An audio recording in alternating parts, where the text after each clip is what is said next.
నమో వెంకటేశాయ. చాలామంది భక్తులు తిరుపతికి వెళ్ళి వారి కోరికలన్నీ స్వామివారికి విన్నవించుకుంటున్నారు. అందులో భాగంగానే ప్రతి భక్తుడు చాలామంది వాళ్ళ కోరికల్లో ఒక కోరిక అయినటువంటి ఇల్లు కట్టడం అనేది చాలామందికి ఒక ఆశ అనుకుంటుంది. సో అది బలమైన కోరిక నేను అనుకుంటాను. దేవదేవుని సన్నిధిలో దేవునికి వాళ్ళు ఇల్లు కట్టుకోవాలి అని తెలియజేస్తే చాలామందికి ఇల్లు కట్టుకునే అవకాశం వచ్చిందని కూడా విన్నా నేను. సో అలాగే వాటికి ఉదాహరణంగా ఏడుకొండలవాడైనటువంటి నమో వెంకటేశాయ ఆయన దర్శనం చేసుకున్న తర్వాత వాళ్ళ ఇల్లు కట్టడం అనే ఒక కోరికను స్వామి కొండపైన ఎలా నెరవేర్చుకుంటున్నారో ఒక్కసారి మనము ఆ దృశ్యాలను మనం చూస్తే మనకే అర్థమవుతుంది.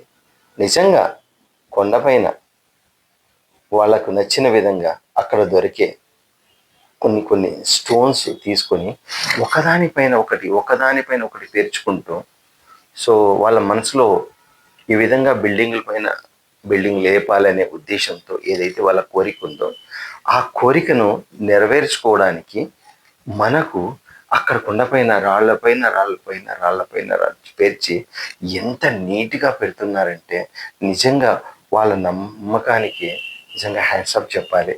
ఎందుకంటే ఆ నమ్మకం ఉంటేనే ప్రతి ఒక్క మనిషి సక్సెస్ అవుతాడనమాట. సో ఆ నమ్మకంకి ఉదాహరణంగా ఇప్పుడు నేను ఈ మధ్యనే రీసెంట్గా కొండపైకి వెళ్ళానండి. అక్కడ నేను ఆ దృశ్యాలను చూశాను.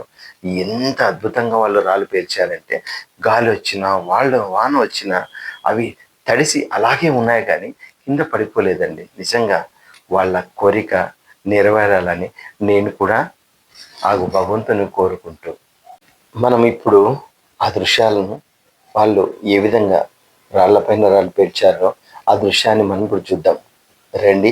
మీరు చూడండి.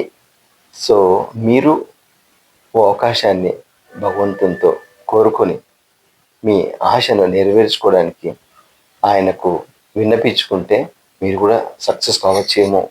సో ప్రయత్నం రండి, చూద్దాం.